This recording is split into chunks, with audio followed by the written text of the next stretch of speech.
திருச்சி சிறப்பு முகாமில் அடைக்கப்பட்டுள்ள 5 ஈழத்தமிழ் பெண்கள் உட்பட்ட ஈழத்தமிழர்களை விடுவிக்க கோரியும் நடைபெற்று கொண்டிருக்கக்கூடிய இந்த கோரிக்கை ஆர்ப்பாட்டத்திற்கு தலைமையேற்றிருக்கக்கூடிய ஈழத்தமிழர்கள் அகதிகள் பாதுகாப்பு குழுவுடைய ஒருங்கிணைப்பாளர் தோழர் புகழேந்தி அவர்களுக்கும் இந்த நிகழ்விலே சிறப்புரையாற்ற காத்திருக்கின்ற அருமை தோழர்களுக்கும் முதற்கண் வணக்கம். ஈழத்தமிழர்கள் சிறப்பு முகாம் அப்படி என்கின்ற அந்த போராட்டத்திற்கும் இந்த நிகழ்விலே பங்கேற்றிருக்கிறவர்களுக்கும் தொடர்ச்சியான உறவுகள் உள்ளது.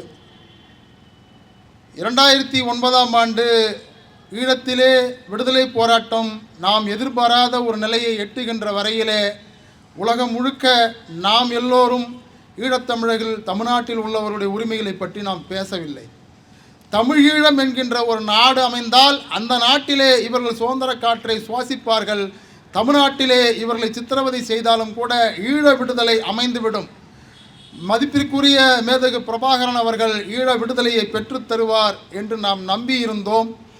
அந்த ஆசை, அந்த கனவு நிராசையாகி போனது.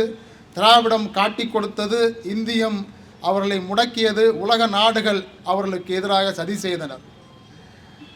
தமிழ்நாட்டில் உள்ள ஈழத்தமிழர்கள் உரிமைகளை பற்றி பேச வேண்டிய சூழலுக்கு ஆளானோம். இதே நிலைதான் தமிழ்நாட்டிலே சிறப்பு முகாமிலும் பல்வேறு முகாமிலும் இருந்த ஈழத்தமிழர்களுக்கும் ஏற்பட்டது.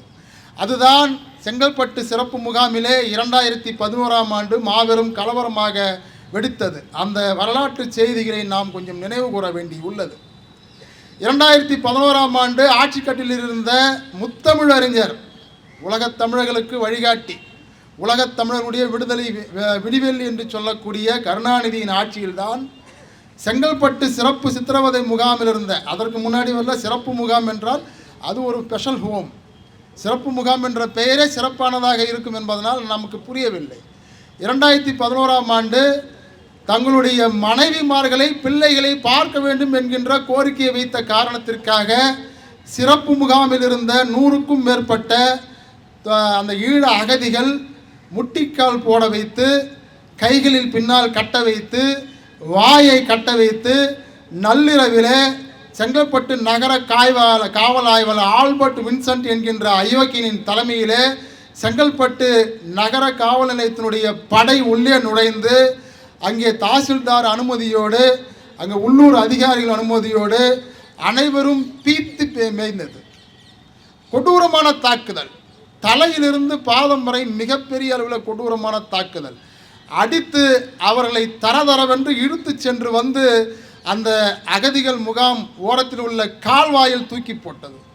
குற்றுயிரும் கொலையுருமாக ஏற்கனவே உண்ணாநிலை போராட்டத்தில் நோன்பிருந்த அவர்கள் அந்த அடியை தாங்க முடியாமல் பலர் மயக்கமுட்டனர். எப்படியோ இந்த செய்திகள் வெளிவந்தன. இந்த செய்திகள் அன்றைக்கு தொடர் புகழேந்தி மூலமாக நள்ளிரவு 12 மணிக்கு எனக்கும் வந்தது. அவர் பலருக்கும் செய்தி அனுப்பினார், எனக்கும் வந்தது. நான் செங்கல்பட்டிலிருந்து 15 கிலோமீட்டர் திருக்கழுக்குன்றத்தில் இருக்கிறேன். நாங்கள் அப்போது தமிழக மக்கள் உரிமை கழகம் என்கின்ற அமைப்பை தொடர் புகழேந்தி நடத்தி வந்தார். அந்த அமைப்பு ஈழத்தமிழருடைய அந்த உரிமைகளுக்காகவும் குரல் கொடுத்து வந்தது. அந்த அமைப்பின் சார்பில் ஒரு கண்டன அறிக்கையை உடனடியாக வெளியிட்டார். நான் அந்த நிலவரங்களை தெரிந்து கொள்வதற்காக செங்கல்பட்டில் உள்ள தோழர்களை அழைத்து அங்கே பார்க்க சொல்லும் பொழுது அவர்கள் அத்தனை பேரையும் நள்ளிரவிலேயே காவல் வாகனங்கள் ஏற்றிச் சென்று கிளம்பிவிட்டார்கள். எங்கு போனார்கள், எங்கு வந்தார்கள் என்று தெரியவில்லை. மறுநாள் தோழர் புகழேந்தி அவர்கள் புகழ் சிறையிலும் வேலூர் சிறையிலும் அலைந்து திரிந்து பார்த்துவிட்டு 2வது நாள் ஒரு ஆர்ப்பாட்டத்தை மெமோரியல் ஹாலிலே நடத்துகின்றார். அப்பொழுது அவரால் பேச முடியவில்லை. அவர் கண்ணீர் விட்டு அழுகிறார். அங்கே செந்தூரன் என்கின்ற தோழர், மாசர் என்று சொல்லப்படக்கூடிய மாபெரும் போராளி, இன்னும் பல பேர் கொடூரமாக தாக்கப்பட்டு, அதை சொல்ல வேண்டுமென்றால் சிங்களவன் கூட ஈழத்தமிழனை அப்படி தாக்கியிருக்க மாட்டான் சிறையிலே. நம்முடைய தமிழ்நாட்டினுடைய அரசு, தமிழ்நாட்டு தமிழன் எல்லாம் சேர்ந்து கொண்டு மிக கொடூரமாக தாக்கி ஏறத்தாழ 5 மணி நேரம் 6 மணி நேரம் இயற்கை உபாதைகளுடன் கழிக்க விடாமல் இங்கிருந்து வேலூருக்கு சென்று, வேலூரில் இடமில்லை என்று வேலூரிலிருந்து புழலுக்கு வந்து புழலிலே காலை 9 மணி வரையில் காத்திருந்து சிறுநீர் கழிக்க விடாமல், மலம் கழிக்க விடாமல், இயற்கை உபாதைகளை கழிக்க விடாமல் மிக கொடூரமாக சித்திரவதை செய்து புழலிலே அடைத்து புழலிலும் தாக்குதல். இந்த செய்திகளெல்லாம் கேட்டு தெரிந்து கொண்டு அவர் பேசவில்லை. அவர் கண்ணீர் விட்டு அழுதார்.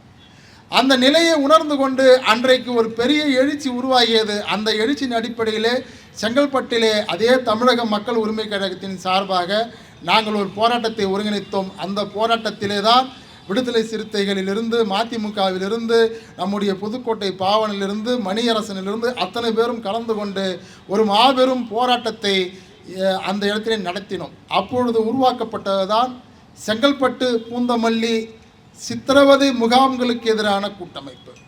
அந்த கூட்டமைப்பிலே இன்றைக்கு திராவிட முன்னேற்ற கழகத்தின் கூட்டணியில் உள்ள பல கட்சிகள் இருந்தன. அப்பொழுது திமுகவின் மீது உள்ள அதிருப்தியினாலே அவர்கள் அதில் இணைந்திருந்தார்கள். அந்த கூட்டமைப்பு செங்கல்பட்டு மாவட்டம், அன்றைய காஞ்சிபுரம் மாவட்டம் தழுவிய அளவிலே 4 முனை பிரச்சாரத்தை 150 கிலோமீட்டர் தூரத்திலிருந்து முன்னெடுத்து பல போராட்டங்களை, ஆர்ப்பாட்டங்களை, பேரணிகளை, வாகன பயணங்களை மேற்கொண்டு மாபெரும் போராட்டத்தை நடத்தி ஒரு பொதுக்கூட்டத்தை நடத்தி ஒரு பெரிய நெருக்கடியை உருவாக்கினோம்.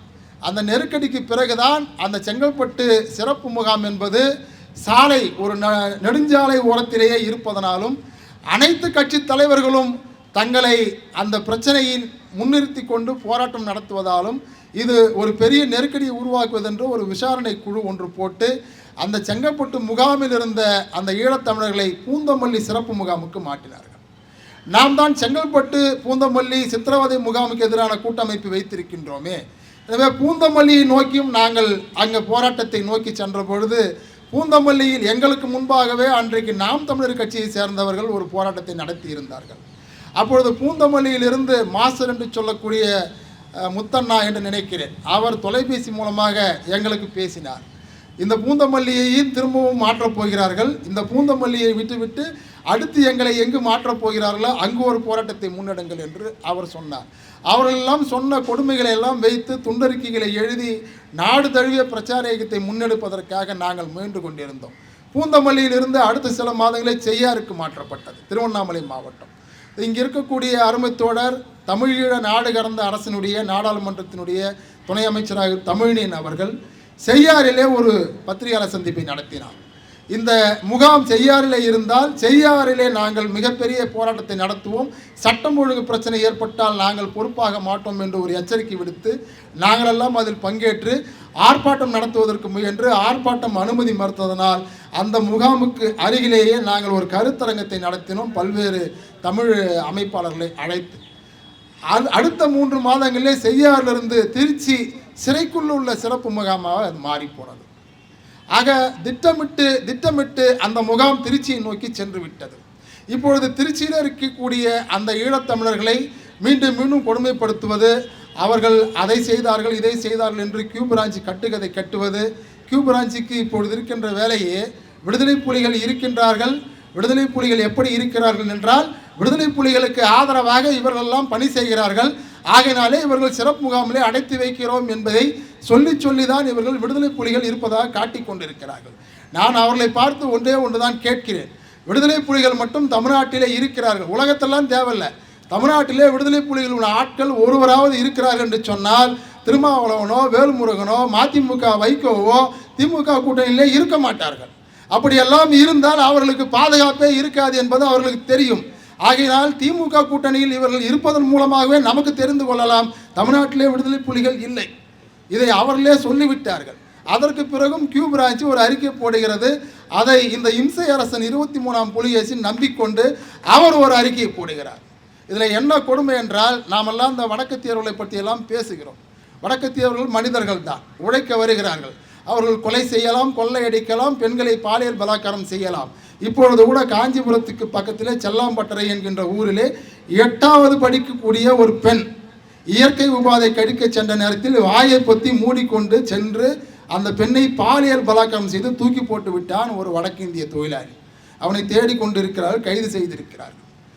15 நாட்களுக்கு முன்பு கும்மிடிப்பூண்டில் இதான் நடந்தது. இது தொடர்ச்சியாக நடந்து கொண்டிருக்கிறது. எந்த ஈழத்தமிழனாவது தமிழ்நாட்டு தமிழ் பெண்ணின் மீது கை வைத்திருக்கிறானா? நான் கேட்கிறேன் இந்த அரசை பார்த்து. அல்லது எந்த ஈழத்தமிழனாவது திமுகவினுடைய ஒரு பெண்ணையாவது தொட்டிருக்கிறானா? சொல்லுங்கள். உங்களுக்கு அப்படியாவது ஒரு கோபம் வர வேண்டும். எங்க திமுக பெண்களை அவன் தொட்டு விட்டான் என்கிற கோபத்திலாவது நீங்கள் அடைத்து வைக்கலாம். அப்படி செய்திருக்கின்றானா? இல்லை. எந்த ஈழத்தமிழனாவது தமிழ்நாட்டில் வந்து நின்று கொண்டு நான் இந்த ஜாதி என்று புத்திசாலித்தனமாகவாவது அரசியல் செய்திருக்கிறானா? தமிழ்நாட்டுக்கு தமிழ் என்று சொன்னால் சொரணை வராது, சாதி என்று சொன்னால் உடனே சொரணை வரும். அந்த ஈழத்தமிழன் சாதியை சொல்லி இருந்தாலும் கூட இந்நேரம் தமிழ்நாட்டிலே சாதி சண்டை உருவாகிறது. அந்த அறிவும் அவனுக்கு இல்லை. அப்படிப்பட்ட அறிவற்றவனை நீங்கள் மிகப்பெரிய குற்றவாளியாக காட்டிக் கொண்டிருக்கிறது. இதையெல்லாம் விட மிக கொடுமையான ஒரு செய்தியை சொல்லி நான் சுருக்கமாக முடித்துக் கொள்கிறேன். எங்கள் ஊருக்கு பக்கத்திலே மாமல்லபுரத்திலே கலைஞர் அறிவாலயத்தை கட்டுகின்றார்கள்.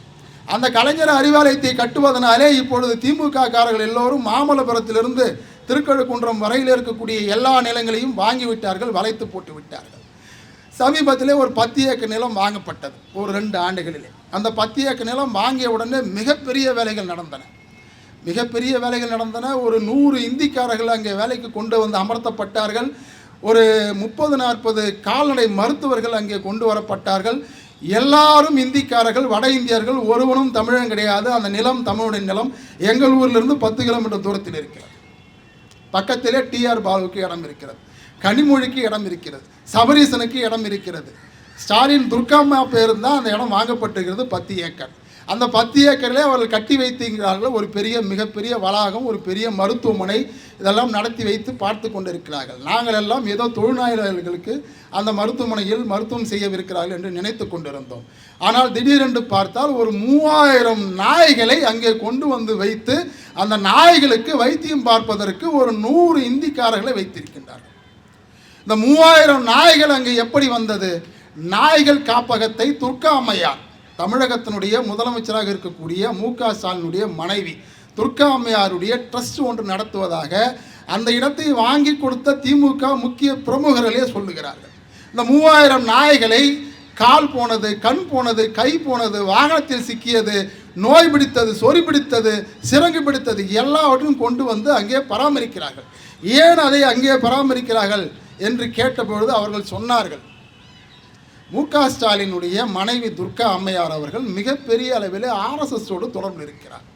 இந்த சின்ன திருப்பதியில் உட்கார்ந்து கொண்டு ஆர்எஸ்எஸ் ஐயக்குகளோடு கூட்டு சேர்ந்து கொண்டு எந்த அதிகாரத்தை பற்றியெல்லாம் பேச வேண்டுமோ அதை பற்றியெல்லாம் பேசுகிறார்கள்.